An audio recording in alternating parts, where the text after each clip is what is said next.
So let me record and let me hit share now. And this today, we probably might get it done a little bit earlier if that's okay. And we're just going to overview the chapter today because we're way ahead so far in this module. And then next week we'll finish chapter 11, and then Friday, of course, is fall break, no class. Yeah, we'll only be here Monday and Tuesday next week. Yeah, we don't have school on Wednesday, so. That's Panama. Yeah. Yeah. Yeah, that's Carl Albert's fall break too, so we will. We didn't have school today, and we came and just logged on our phones. Yeah. So Oh, there's two of you and. Yeah, there's probably two. My other college class has like 7 or 8 of us, and we still log in. yeah, you guys can log in Wednesday from home or something. We aren't sure if. Do what? Some people may not be able to. I'll tell you what, I'll probably just record the lecture because that'll be the end of chapter 11, and then I'll just put it on and you guys can watch it on your own. Okay, because not Like everyone has access at If you go to bed one night and you can't go to sleep, just put the lecture on and there you go. If I want to go to sleep, I listen to my sermon from Sunday and put myself to sleep. Ha ha. You guys didn't get that, did you?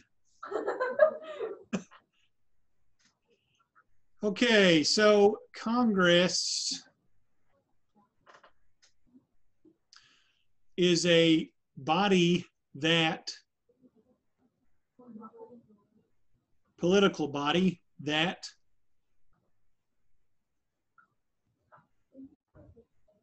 has a tough balancing act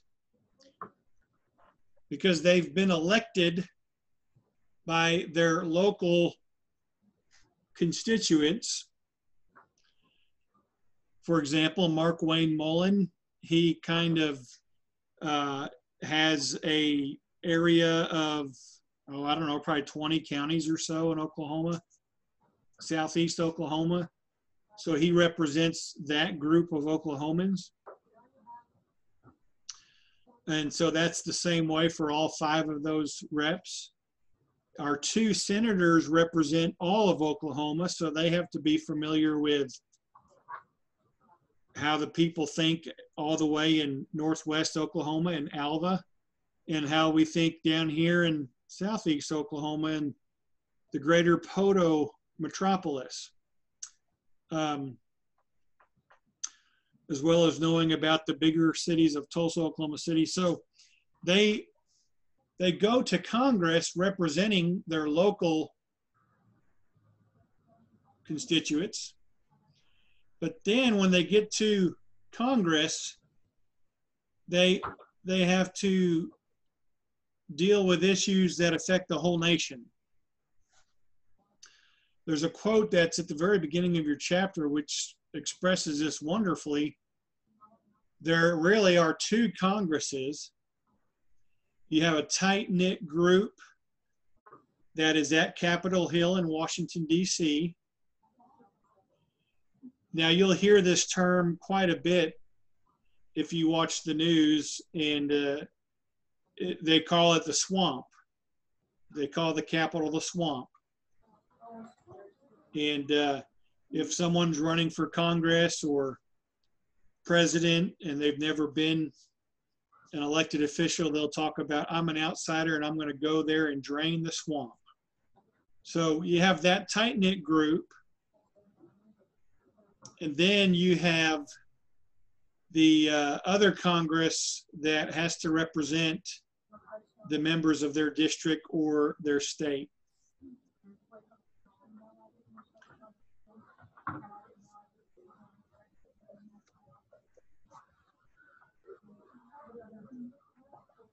So that is kind of a overarching general description of the chapter. We're going to be looking at how our Congress balances these two things. Also, if you haven't read chapter 11 yet or haven't started, you're going to see that in the beginning introductory section, our founding fathers, they set up our government where even though we have three equal branches, there is one that is supposed to be the leader among equals, and that is Congress, sometimes referred to as the first branch of the national government. James Madison was the one who termed that. So that's why Article 1 of our Constitution is not about the presidency, but about Congress, and why it's also the longest article of the Constitution.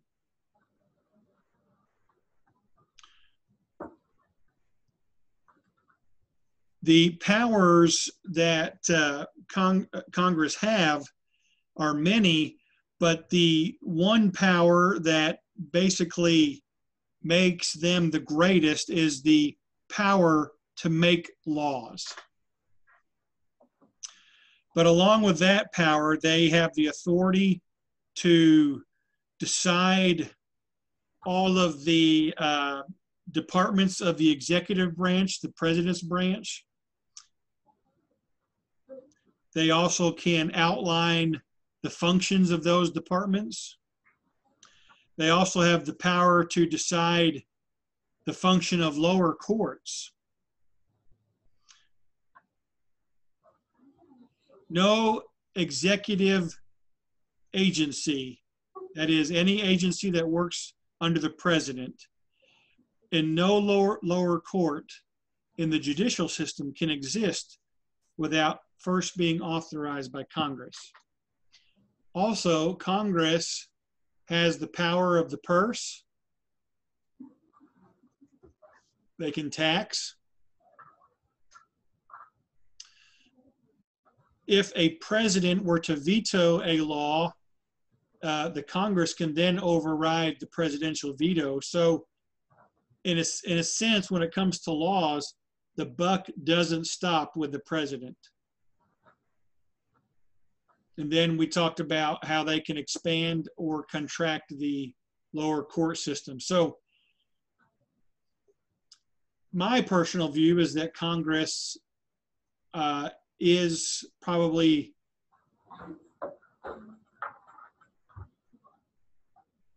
I would say they're the most powerful branch in theory. You can have a powerful executive depending upon who's in the office. But you do want to for the test that Congress was termed the first branch of government. And it's probably good to know that that was James Madison, the father of the Constitution. And you'll want to know that they try to balance national goals with their local districts' interests. So, excuse me. In looking at what they do, we're going to, first of all, cover on Monday morning or Monday afternoon. You know the differences between the House and the Senate. The Senate is equal representation, each state having 2 members. So there's 100 members. And then the House, based on each state's population, right now we have 435 members. 5 of those are ours. The representatives only serve for 2 years and the senators for 6.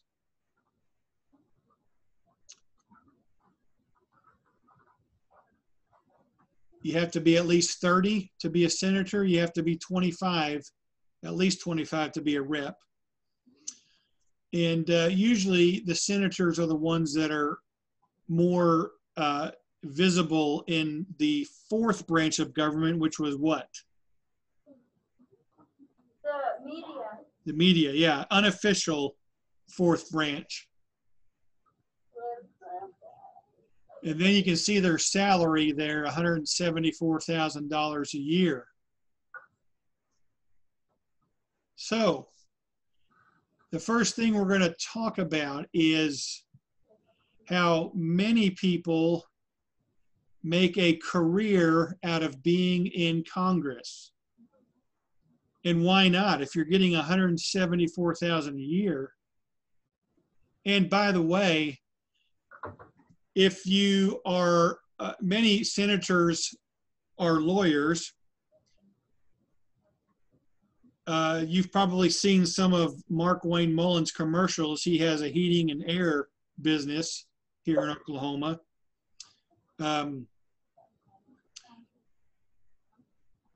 A former rep and senator named Tom,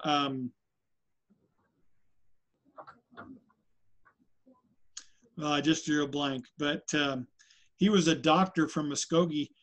They get their salary with the Congress, and they can still, you know, Congress only meets like 6 months out of the year.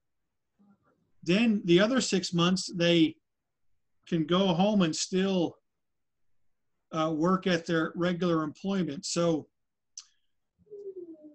you can see why many people continue to be congressmen and representatives for years and years and years. So we're going to study on the first big section of chapter 11 is about those who tend to make it a career. And you've probably heard people in the news giving interviews, and they're talking about, well, I'm not a career politician. So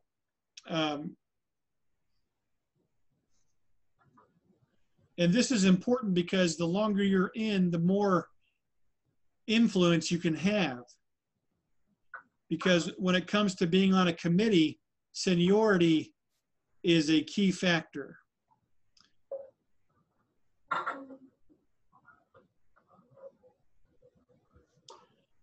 The same thing happens on the state level as well. Senators and reps in our state government can run as many times as they want. And there was a state senator from the McAllister area who I believe was a rep for almost 60 years. So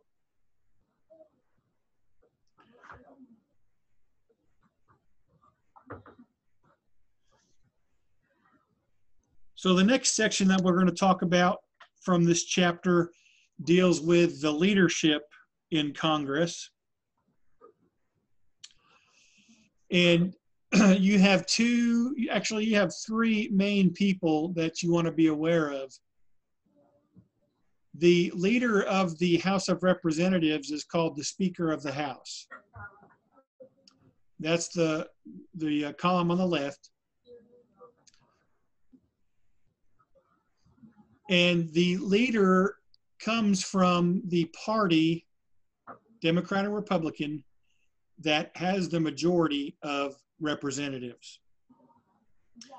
In 2018, the Democrats took back control of the House of Representatives, excuse me, and for the second time in her career, this woman became Speaker of the House. Who is she?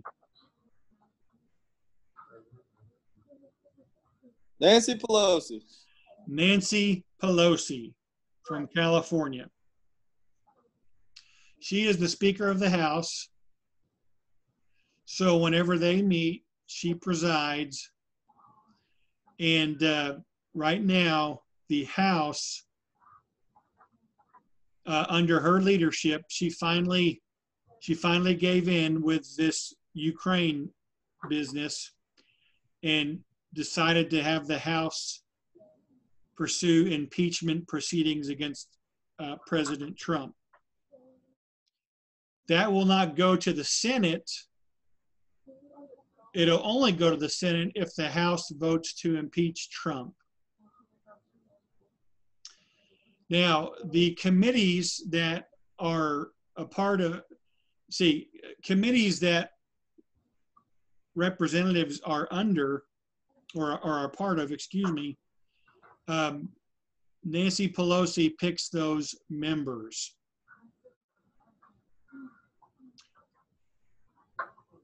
On the Senate side, there's always one person who is always the president of the Senate. And as you can see there, that's the vice president. So when the Senate meets, Mike Pence, our vice president, is the president of the Senate. All right, can we proceed, or is anybody confused? So he is the president of the Senate, and the only way he can vote if a Senate decides to take up a vote on some issue, the only way he can vote if it's a tie. So let's say all 100 senators met on some issue and they voted and it was 50-50. Well, only then will Pence vote to break the tie. Otherwise, he does not vote. Now, the vice president also does a lot of things for the president.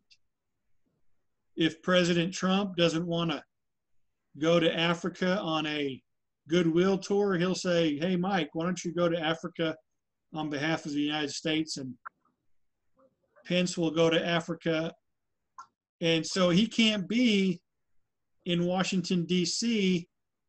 for the vote of the Senate whenever they meet. So if the vice president is not there, you have what's called the president pro temp.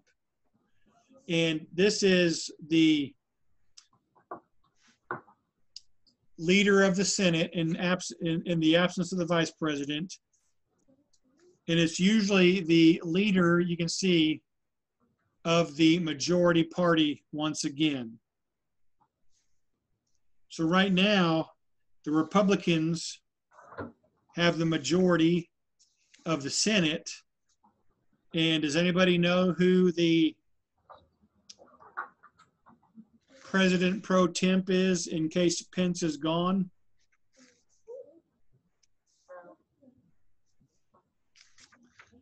It's a guy. Secretary of State?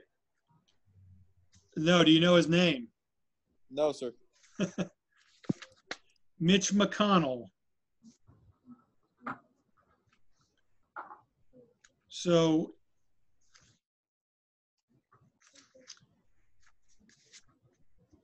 right now, Mitch McConnell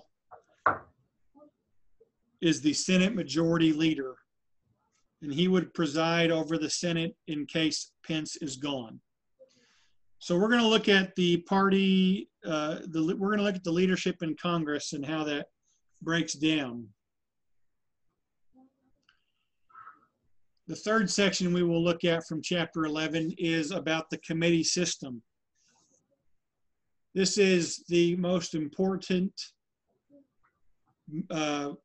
way that the Senate gets their work done, is through the various committees. And again, you have the leaders of both groups, Nancy Pelosi, Mitch McConnell. They will put members on these committees. There are three types of committees. A standing committee is a committee that we have all the time. A select committee is, another name might be an ad hoc committee. They are formed to take care of something at that time. And once that business is taken care of, that committee dissolves. And then you have the joint committees, which are committees that have both representatives and senators serving on them. So this chart here shows you all of the standing committees of the House of Representatives. So let's say in your senior year science fair project, you have you seen that commercial where that girl at her science project, she created a wormhole? Did you see that? Like, Abraham Lincoln came through and yes, no, what? Well, it's kind of like this, as Spider-Man in the new Marvel movies would say. You remember that really old movie called Bill and Ted's Excellent Adventure from the 80s? Well, Bill and Ted figure out time travel, and they bring back all of these historical figures to do their history report. You'd really like it. It's a good movie. It's got a young Keanu Reeves in it. But anyway, so let's say on your science project, you create a wormhole. Or let's stick with the time travel. You figure out how to do time travel, and you're excited,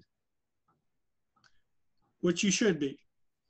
And you say, "Man, I've got to introduce this for my country, for national security." So you would, let's say Mark Wayne Mullen is on the science committee here, because he's a rep, right? You would have an inside track to get it to that committee, and then they could bring it to, they could bring legislation or get more research, get more funding for you.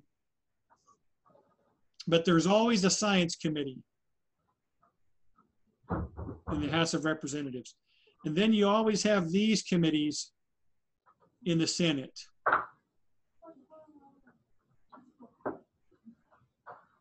So you can see there's some similar committees. They both have an agriculture, they both have an appropriations, armed services, budget.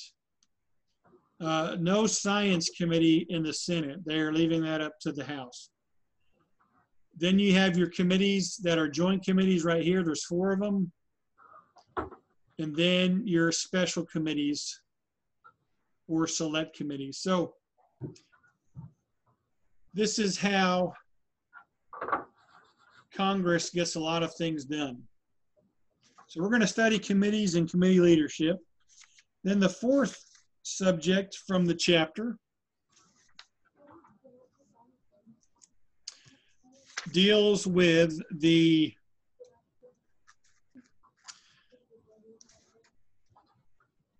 in the last few years, conservatives have moved, or I should say,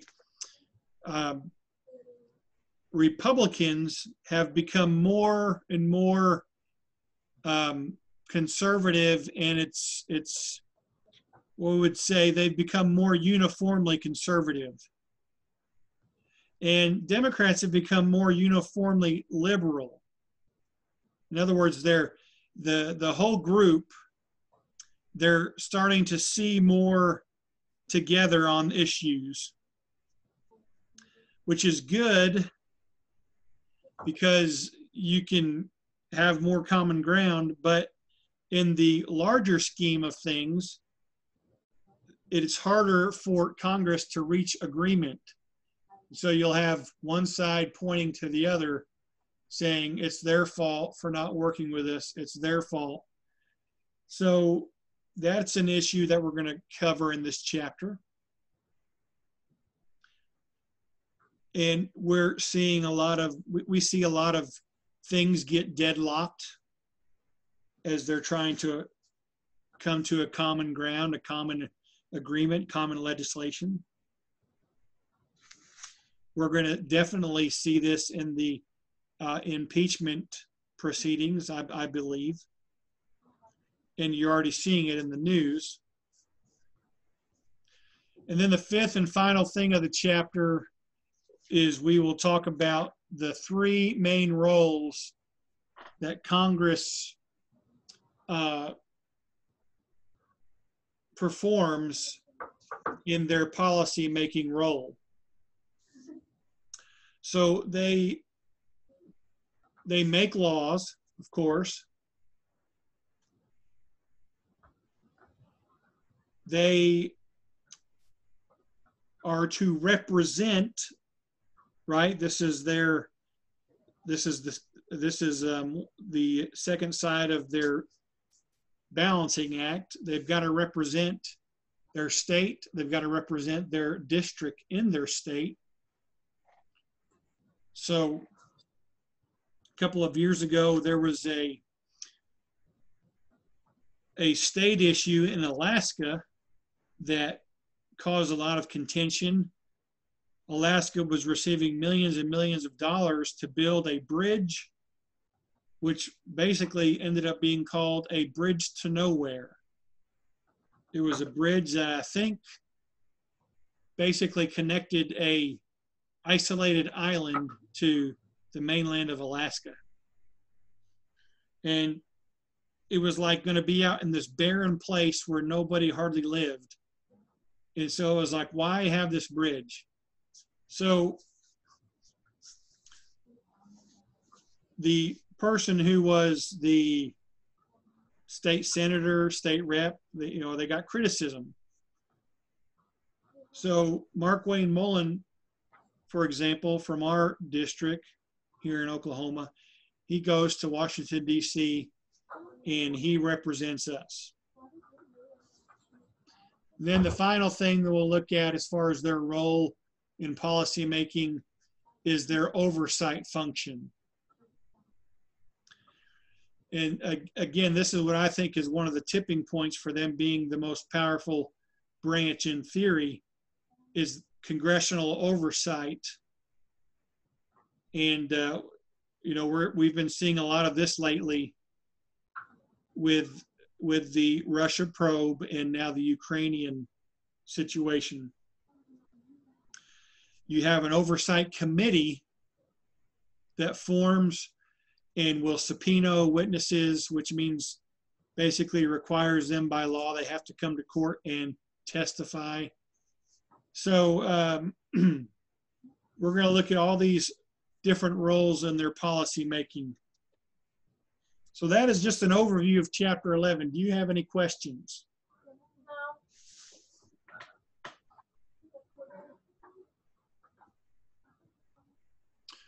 All right, so we will see you Monday at 1. All right. Bye.